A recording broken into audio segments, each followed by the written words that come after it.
the open spaces back in the Bureau of Land Management properties and the State Beach Park areas, some of which will be active recreational uses. And that adds up to be about 85% of the base. Private development on the base, commercial, industrial, residential uses will be about 14% of the base. And that 14% has to carry, in large measure, some of the other activities on the base, because that's where you generate your taxes to support the building of public improvement. When you talk about other major activities.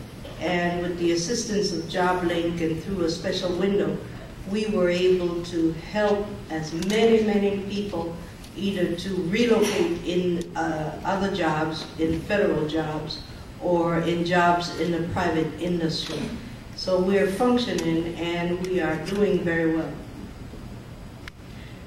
Under JTPA, we have additional classes or additional programs, which are the special programs that come under JTPA are the youth program, the ex-offenders program, the older workers program, and displaced workers.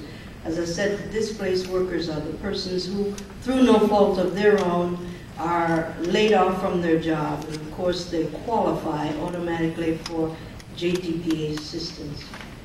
In order to qualify for our program, with the exception of those persons who are laid off through no fault of their own, you must qualify through the dollar amount. It is an economical situation. You have to be what is known as or considered as economically disadvantaged.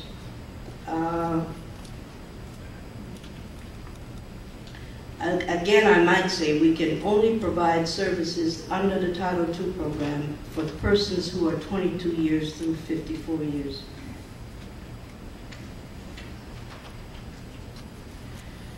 G. Walker James. Maybe I was asleep, I don't know, but no one explained what is going to happen to the East Garrison part of the old Fort Ord. Would Mr. White or Congressman Ford care to elaborate what is that land is going to be used for? Well, one of the things that's still occurring is our discussions with the County of Monterey and some of the agencies that are interested in property in that area. It appears as though there will not be use of that for agribusiness, which was one of the ideas originally talked about. There are requests to use it for an artist colony, for some camping facility. Golf course to transfer to Seaside.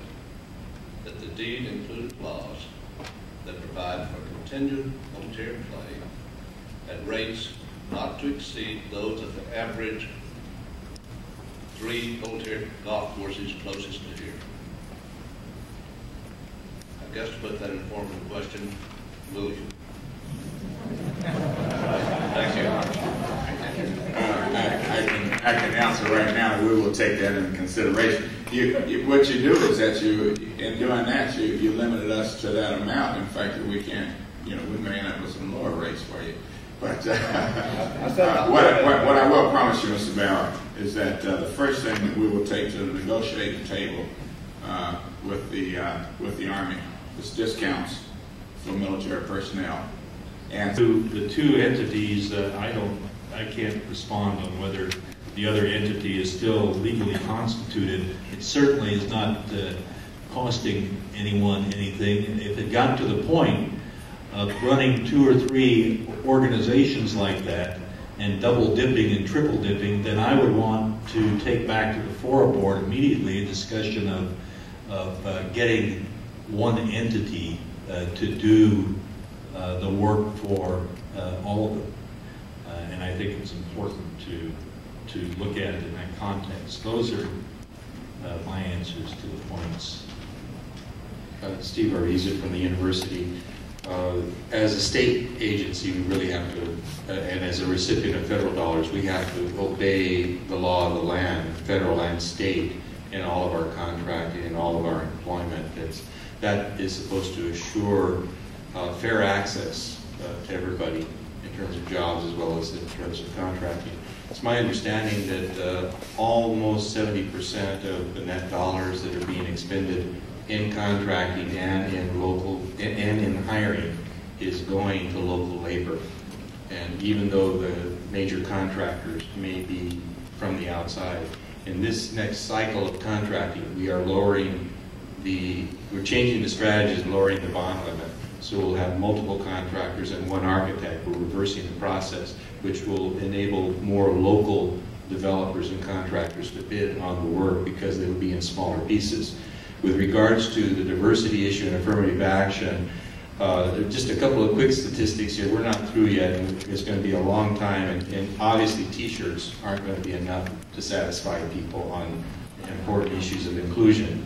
If you look at our hiring over time, I think you're going to be proud of our building at People's University. Right now, we have 55% of our staff that come from diverse backgrounds, and we have 53% of our faculty that are faculty of color, and we have 50% of our student body that are students of color, and 70% of our students come from needy, low-income backgrounds. And in other words, they're financially needy. That's pretty consistent in terms of our campus wanting to be a public institution that is responsive to the region and to the state and to the composition of the people of the state. And we're going to keep trying to do that. We can do that with your help. Thank you. Just a couple of comments. One, Mel, on the affirmative action for contractors. In the $29 million that I've been able to get from California State University, I've insisted that that money be provided as much as possible to local contractors. Contracting often is difficult because you have to qualify to be a qualified bidder. Sometimes the thresholds on bonding are so high that many local firms can't do it. On the cleanup area, those are sometimes federal contracts that are let nationwide for many, many military bases, not just Fort Ord. So there's a lot of complex issues, and with that we had a workshop here to teach local contractors how they could become available, and out of that became this job that has been established to looking into the contracts that we let at Fort Ord, both federal, state, and eventually local contracts. On the issue of the tax base, as that property, it's all been in federal ownership and public ownership, and public buildings don't pay property taxes. But as those properties, particularly the housing, moves into private ownership, that'll develop a private base and it will provide a tax rate at 1% the market value of those houses. And those tax dollars will flow to the entities where property taxes go. Looking at trying to make sure that minorities and women-owned businesses get a chance to bid on these jobs. We've come full circle into this community where we have local contractors, but they don't know how to bid the jobs because they haven't had to bid federal government or state jobs before, and it's a very complex problem.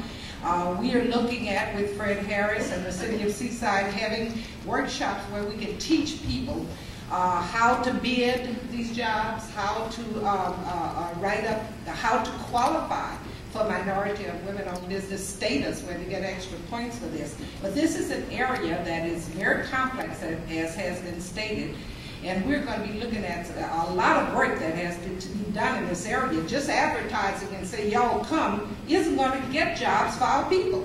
I've been very upset at times, and I tend to get a little upset about when, for example, the contract for cleaning the floors at Cal State University went to an organization in Highland Park, California.